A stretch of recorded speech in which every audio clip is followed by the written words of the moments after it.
अस्सलाम वालेकुम, बिस्मिल्लाहिर्रहमानिर्रहीम। पिछली वीडियो में मैंने बड़ी तफसील से ये बात की थी कि मुखय्यरीन हज़रात बहुत ज़्यादा इन्फ्लुएंशियल होते हैं उलमा पे और दरसों की हयात के ऊपर हमने डिस्कस किया था। अभी मैं बताने लगा हूँ कि एक दूसरा तबका जो इंतहाई भयानक, जो मुखय्यरीन हज़रात से भी ज़्यादा ख़तरनाक होता है, वो है पढ़े लिखे लोग, वो है एजुकेटेड लोग। अभी आपको मैं अपनी एग्जांपल देता हूँ। मैंने पाकिस्तान की बेस्ट यूनिवर्सिटीज़ में, बेस्ट लैब्स में काम किया। मैं यूनाइटेड स्टेट में भी किया, वहाँ पर भी 2-3 किस्म की लैब्स में मैंने काम किया है। वहाँ पर भी डिफरेंट लोगों के साथ इंटरेक्शन हुआ, इंटरनेशनल लोगों के साथ काम किया। हर किस्म के लोग थे, मल्टीनेशनल लोग थे, डिफरेंट कंट्रीज से थे जिनके साथ मैंने काम किया। मैं कहना क्या चाहता हूँ कि एक चीज़ जो यहाँ पे जो पढ़े लिखे लोग हैं, मसलन मैं अपनी साइंटिफिक कम्युनिटी की ही बात करूँगा कि हम किस तरह के लोग होते हैं। हम अब भी आप चले जाएं, मैं शर्तिया आपको कहता हूँ, हमारी लैब्स को जाके देख लें आप, आपको केमिकल्स नहीं मिलेंगे, इक्विपमेंट्स नहीं मिलेंगे, रिएजेंट्स नहीं मिलेंगे। और इंटरेस्टिंग बात यह है, अगर इक्विपमेंट खराब हो गया है, फर्ज करें कोई इक्विपमेंट खराब हो जाता है किसी लैब में, तो उसको बनवाते ही नहीं है क्योंकि वो खराब है, लिहाजा हमें काम चोरी का मौका मिल जाता है। एक बार में नहीं, मैंने हजारों बार एक चीज एनालाइज की है लैब्स के अंदर, रिसर्च लैब्स में मैंने देखा है। हैरत होती है मुझे इस बात पे कि नमाज का वक्त होता है ना, वो जोर और असर की नमाज उन्होंने पढ़नी है, क्योंकि एक एक 2-2 घंटे की छुट्टी हो जाती है। नमाज पढ़ने जा रहे हैं, 1 घंटा पहले वुजू के लिए जाएंगे, 1 घंटा वुजू लगाएंगे, फिर खाना होगा, 2 घंटे गर्क। भाई 10 मिनट में नमाज पढ़ो, अपनी ड्यूटी को प्रायोरिटी दो। अल्लाह ने ये तो नहीं कहा कि नमाज पढ़नी है लिहाजा तुम अपने काम से मुबरा हो गए। अफसोस है, हम यही करते हैं, उसमें बशमूल मैं खुद भी, हम ये हमारा एटीट्यूड भी यही होता है। गालियां हम उलमा को निकालते हैं, उधर बैठ के इतनी लंबी लंबी सिटिंग्स होती है ऑफिस में। मैं यकीन से आपको कहता हूं, आप किसी सरकारी दफ्तर में चले जाएं, किसी प्रोफेशनल लैब में चले जाएं, जितना सबसे ज्यादा गिला वहां पे होता है वो शायद कहीं होता हो। इतना गिला होगा, डिस्कशन होगी, किसी को एक्सेप्ट करना ही नहीं है, तो खाक तरक्की आएगी, खाक सोच, खाक मुआशरा बनेगा जहां पे इंटेलेक्चुअल्स की ये हालत है। दूसरी बात जो मैं अर्ज कर रहा था कि कसूरवार क्यों हैं ये पढ़े लिखे, ये पढ़े लिखे इसलिए बहुत ज्यादा कसूरवार होते हैं क्योंकि ये हकीकत को समझ चुके होते हैं।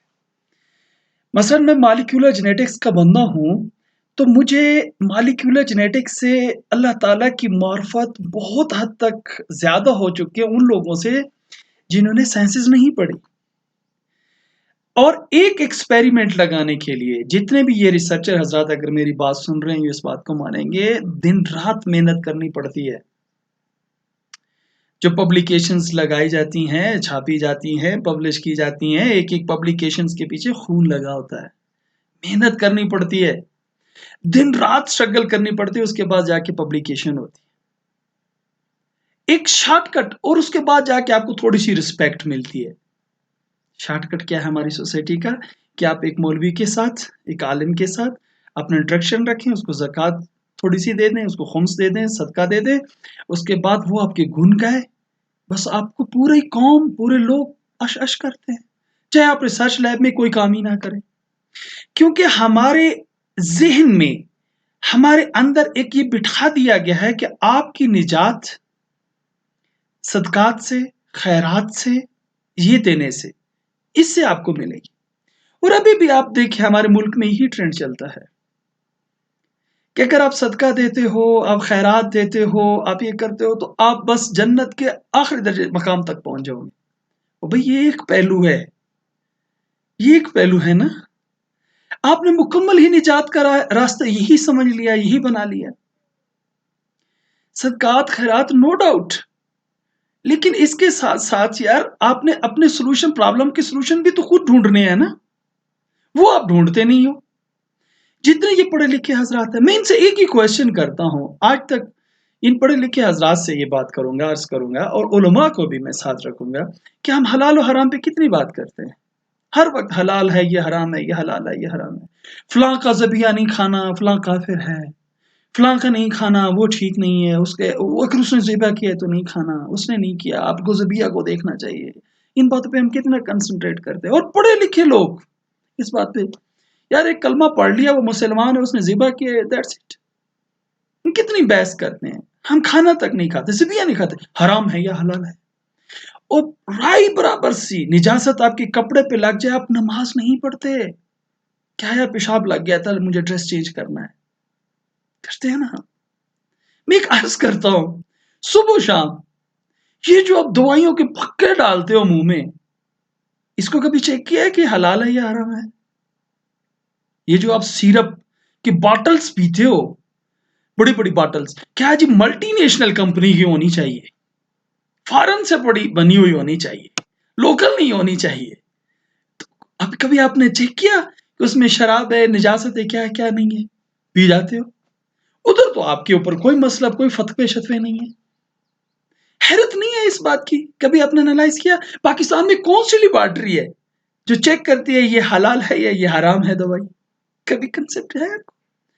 एक टैबलेट उसमें जिससे आपको रिलैक्सेशन मिलती है, जो थेरापी करती है, वो तो बहुत छोटा सा केमिकल होता है, बाकी तो उसमें टेस्ट होता है, फ्लेवर्स होते हैं, कैरियर्स होते हैं। वो किसके बने हुए हैं? सूर की चर्बी के है, पता नहीं क्या क्या बुलाएं उसमें है। हम कभी, आपने कभी ये डिबेट सुनी? जो इंजेक्शंस आप लगवाते हो, कभी डिबेट सुनी कि ठीक है या गलत है? कौन सी लेबॉर्टरी है पाकिस्तान में? ये पढ़े लिखे लोग क्या कर रहे हैं? कुछ भी तो नहीं करते ना। क्या रिसर्च की इन्होंने, क्या फाइंडिंग्स की? Never ever. अभी मैं आपकी एक बात कहना चाहता हूँ, अर्ज करना चाहता हूँ।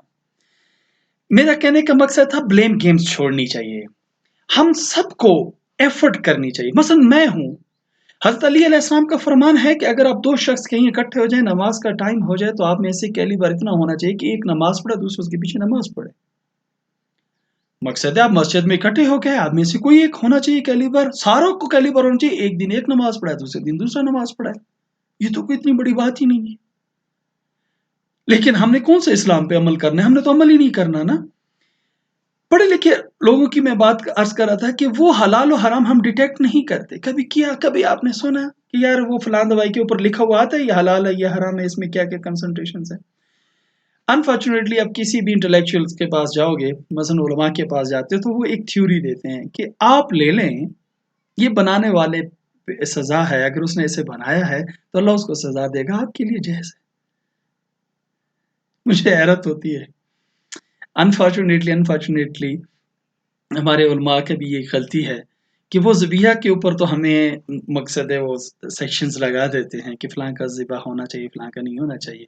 इधर वो उन पे ब्लेम गेम डाल देते हैं कि यहाँ पर ज़िबिया पे भी ब्लेम गेम भरा डाल देते तो कोई इश्यू नहीं था कि अगर उसकी नीयत पे आप खा सकते हैं, लेकिन यहाँ पर नहीं खा सकते। एनीहाउ, अब आ जाते हैं उस दवाई के ऊपर कि उनकी कसूर है जिन्होंने वो अगर गलत चीज़ उसमें मिक्स की है।